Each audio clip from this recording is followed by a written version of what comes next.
Hey guys, and thank you for coming back to the Quality of Life podcast. If you are new to the show, I want to welcome you. I hope to help get you from your business idea to big business. And I want to urge you to go to our website, theerinolson.com, and sign up for our email newsletter. And you will be first to hear all of our new podcast releases, all of our resources, and that way you can stay up to date with any news that we might have. Also, I now have a YouTube channel. Okay, guys, I will have that YouTube channel linked in the show notes, so I hope to see you there as well. All right, guys, today's topic is all about how to create a consistent customer experience, consistent products and services, and get consistent sales and results. We are talking about processes and procedures. Ooh, fun, right? Well, we are going to cover why you need to pay attention to them and how to implement them. Now, don't get worried. Processes are just business lingo for how work gets done.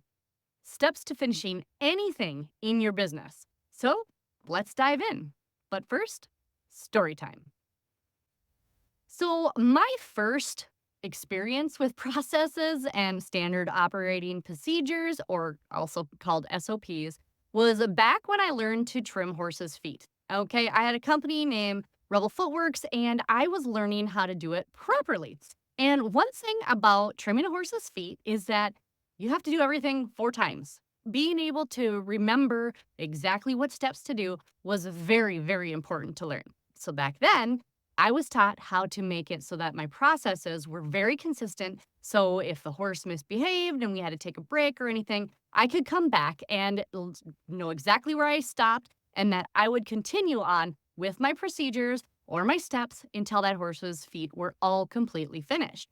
And that came into play quite a few times because you know what? I don't know if you know anything about horses, but if they don't want to be trimmed, they're not going to be trimmed. And so sometimes you have to take a break and come back to it. So that has really come into play, especially when it was really hot and I was really tired by the time I got to like the 20th horse of the day.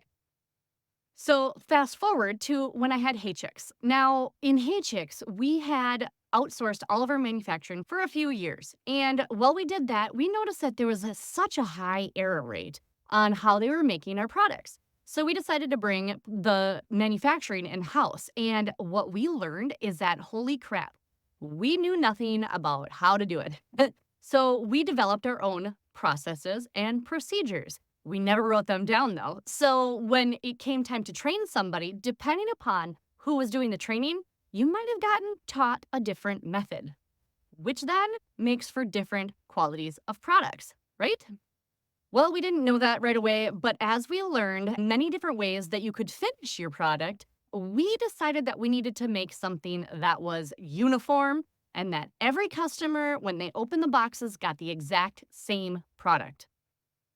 Enter in Annette. Annette was the best employee that we ever had. She had extensive experience in creating standard operating procedures for a lot of the labs that she had worked at. And so when she decided to help us out and do this huge undertaking, she really showed us a thing or two about how to make sure that our products, even our customer service, became very uniform and very consistent. So thank you, Annette. I don't get to say it enough, but you are seriously one of my favorites.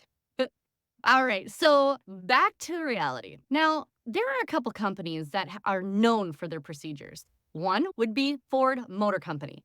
Now, why would you say that everybody knows about their procedures? Well, think about the assembly line. Henry Ford invented it and he implemented it so that every car that came off of that line was exactly the same. Wow. Can you imagine how boring it would be to put the same rivet in the same door every day? But hey, it made a consistent product, right? And his company is known for consistency. Another company that is known for having consistent products, well, they may not be the best in the industry, but McDonald's.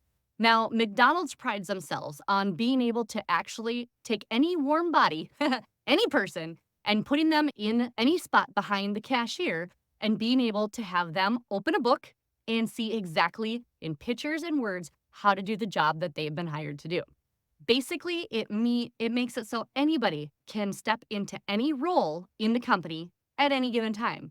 It makes it so smart, but unfortunately, it removes a little bit of the personality, unless, of course, you are one of the ones who is at the window or at the cash register.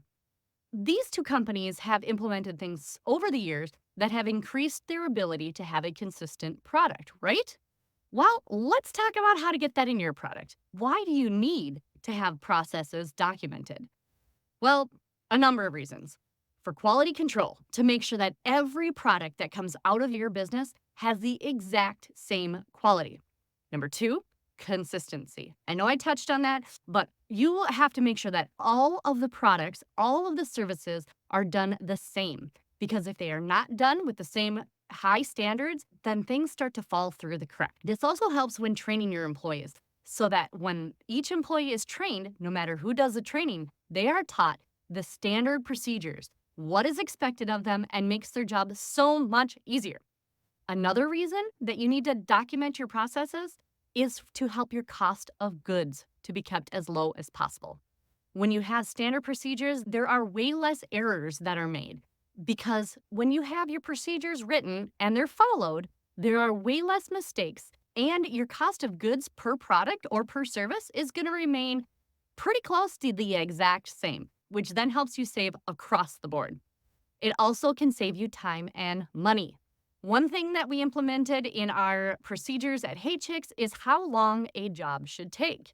Now, there is a little bit of difference in the people that would do the jobs, but them having a guideline helped them to know exactly how much speed it was going to take to do the job well before they had to push it, then quality would suffer.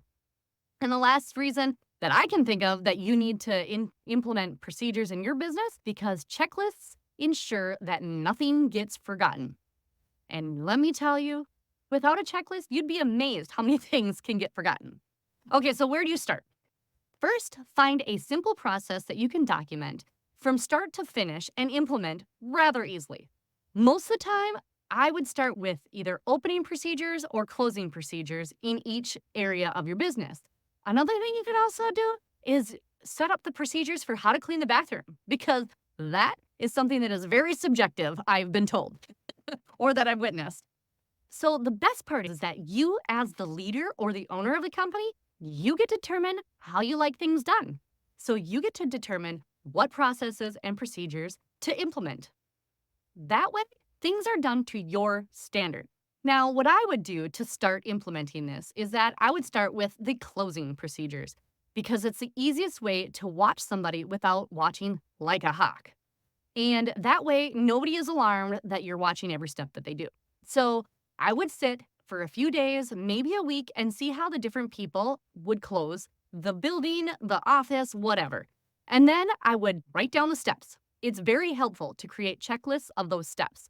And once you have this, implement those steps and checklists and use them to be able to do the opening or the closing procedures for a couple of weeks. Any additions or changes can be made. Once it works, you laminate it. And then you post that and require your employees or yourself to do it. So how in depth do you go? I guess it really depends on your business, but it's best to start with simple procedures. The more in depth equals the more policies and the less ability your employee or you have to make choices. If you want nothing to be left in the individual's hands like McDonald's, use their model. But the goal is to allow your employees to make decisions based upon the company values. And if there are changes that need to be made, they need to bring it to a meeting. Now, each department or role should have its own book of procedures. Here are some quick steps to writing those procedures. Number one, identify the process that you want to write. Ha, duh, right? Okay. Number two, define the scope. Now, scope is just business lingo for all the things included in this process. 3, set boundaries for when it starts and ends. 4, determine the inputs and the outputs. What is needed to complete this process? And what is the outcome or the goal? 5, organize those steps, like I said. And 6, who is involved? Who's going to be the one doing this? And 7, test those steps and review them. That's it. So in every business, different processes are needed for all sorts of different things. So I'm just going to cover a few processes that most businesses might need. First, financial. This is going to be your budgeting, sales tax, your payroll, purchase orders, stuff like that. The next one, HR. If you don't have any employees, then you really don't have to worry about this yet. But if you do, then things like onboarding or hiring, policies, handbooks and whatnot, performance reviews, how often you're going to have them and what they include, and offboarding or letting go of employees that no longer fit in. The big spot where procedures are needed are in operations. That is all of the manufacturing, all of the cleaning, all of the opening and closing. There are so many jobs that can be involved in this that need their own set of procedures. And each job needs its own how-to, really. In sales and marketing, you're going to have all kinds of procedures that you can write for that.